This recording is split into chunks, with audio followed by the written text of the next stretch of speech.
رفته بودم سوی قبرستان، هر که را دیدم صبا خوابیده بود.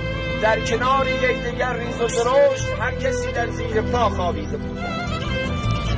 خاک بر سر بود و در گل هر کسی بی غذا و بی هوا خوابیده بود.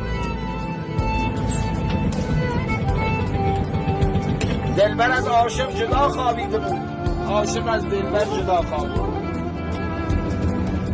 پهلوانی با همه کوپالیان، بی توان و ادا خوابیده بود.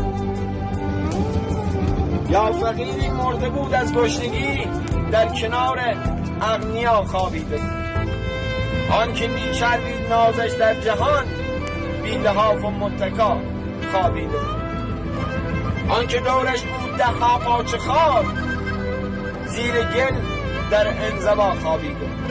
سوختم وقتی که دیدم تاجری در کنار